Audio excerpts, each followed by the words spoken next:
السلام عليكم ورحمة الله وبركاته. ازيكم يا حبايبي؟ عاملين ايه؟ يا رب تكونوا دايما بخير وبصحة وبسعادة يا رب. النهاردة بإذن الله أنا كان فاضل عندي شوية حمص الشام كده تقريبا، يمكن أقل من النص كيلو شوية، يعني تقريبا قولي نص كيلو أو أقل شوية من حمص الشام.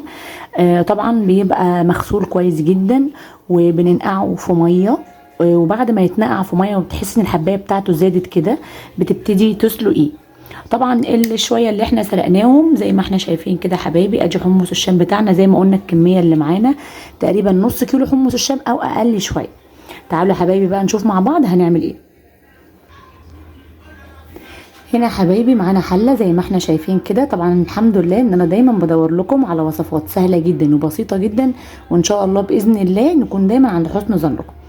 زي ما احنا اتفقنا يا حبايبي، انا جبت دلوقتي حله فيها ميه زي ما احنا شايفين كده. اول حاجه هنعملها ايه؟ ادي حمص الشام بتاعنا زي ما احنا متفقين، هنبتدي نغسله ونصفي الميه بتاعته خالص ونسقطه في الميه. دي اول خطوه.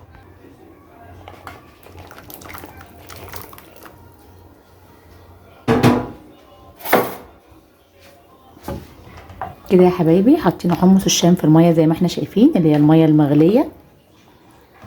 بصوا بقى الاضافات، خليكم معايا واحده بواحده اشوفوا هنضيف ايه، وخليكم معايا خطوه بخطوه. اول حاجه يا حبايبي معايا بصلايه مغسوله ومتنضفه كويس.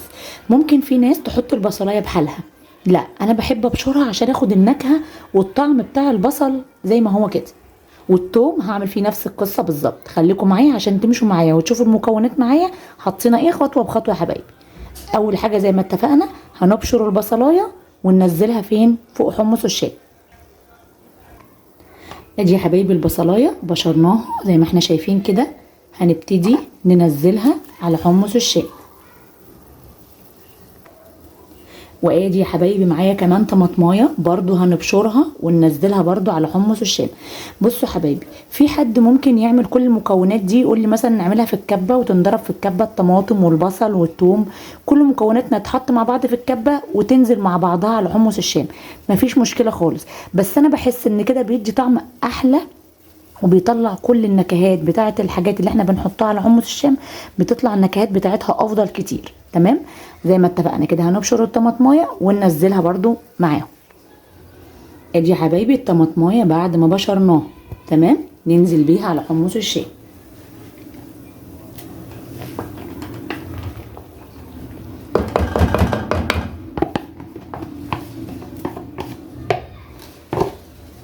نخش على الثوم نفرمه. معانا دلوقتي كام؟ معانا تقريبا 4 فصوص توم يا حبايبي زي ما احنا شايفين كده. معانا 4 فصوص توم هنفرمهم وبرده ننزلهم على المكونات. ادي يا حبايبي 4 فصوص الثوم اللي احنا فرمناهم هننزلهم مع بعض. بسم الله الرحمن الرحيم، بسم الله ما شاء الله اللهم بارك.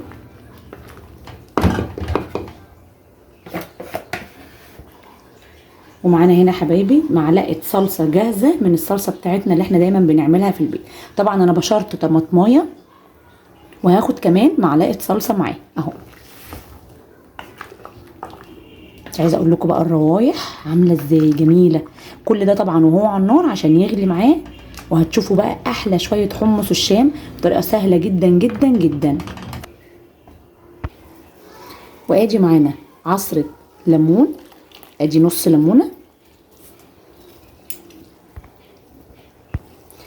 وادي النص التاني.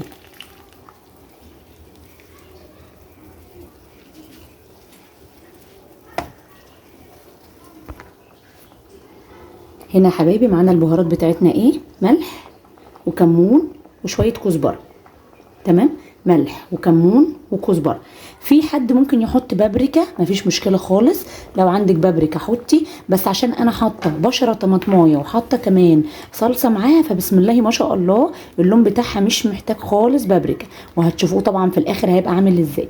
وكل المكونات بتاعتنا ما بتغلي مع بعضها وبتسوي البصل وبنسوي الثوم وريحه الطماطم والكلام ده كله بيستوي مع الحمص الشام، الريحه طبعا بتفرق والطعم كمان بيختلف. كل ما احنا سايبينه على النار كده المكونات كلها بتستوي مع بعضها وبيبقى تحفه يا حبايبي. تمام، زي ما اتفقنا هنا معانا البهارات بتاعتنا الملح وادي الكمون وشويه كزبره ناشفين صغيرين. وطبعا زي ما قلنا بابريكا براحتك خالص. الشطه اختياري، حابه تحطي شطه براحتك، مش حابه تحطي خالص عشان الاطفال الصغيرين وكده برضو براحتك. تمام. بسم الله الرحمن الرحيم.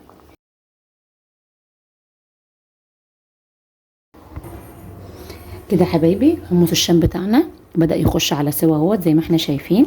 هو اصلا كان مستوي طبعا، بس طبعا احنا لازم نسويه تاني في كل المكونات دي، او نديله كمان غلوتين عشان يشرب من الملح بقى وكل المكونات بتاعتنا اللي احنا حاطينها. بنظبط الحدق بتاعنا، لو محتاجين ملح بنظبط، مش محتاجين ملح خلاص. كده يا حبايبي يبقى تقريبا دي اخر خطوه في حمص الشام. في حد طبعا من حبايبنا ممكن يعمل الدقه اللي بتبقى على العربيات بتاعت حمص الشام دي، بتبقى جميله جدا على فكره. بتبقى دقه فيها شطه، بناخد شويه من الميه اللي مغليه دي اللي فيها الحمص بكل المكونات بتاعتها دي، بنضيف عليها شطه لوحدها. تمام. وشويه ميه كمان، وبنحط عليهم كمون. دي بتبقى كوبايتين او في ازازتين لوحدهم، دي بتبقى الدقه اللي بتتحط على الحمص الشام. بس طبعا انا بالنسبه لي حاطه كل المكونات اللي انا عاوزاها في حمص الشام، فانا مش محتاجه اعمل الدقه الخارجيه اللي بره دي. اي حد حابب ان هو يعملها مفيش مشكله خالص. هي بتبقى ايه، عباره عن ايه؟ زي ما قلنا كوبايه ميه من السلق بتاع الحمص، وبنحط عليها شويه شطه وشويه بابريكا وشويه ملح. دي دقه. الدقه التانيه بتبقى عباره عن شويه ملح برضو في الميه بتاعت حمص الشام لوحدها بره في كوبايه، وبيتحط عليها مثلا شويه كمون وشويه كزبره. دي دقه تانيه بتبقى ازازتين اتنين دقه، دقه بخل وثوم وملح وكمون، ودقه تانيه ببابريكا وشويه شطه مثلا. تمام. فديت نوعيتين الدقه. فبما ان انا حاطه كل المكونات دي ومنزلاها اصلا جوه حمص الشام، فانا كده كده مش محتاجه اعمل الدقه دي. انما يا حبايبي لو انت حابه تعمليها اعمليها، مفيش مشكله، يعني دي حاجه اختياريه. تمام. كده يا حبايبي نكون وصلنا لاخر الفيديو، وان شاء الله نشوفكم دايما في فيديوهات جايه كتير. والسلام عليكم ورحمه الله وبركاته.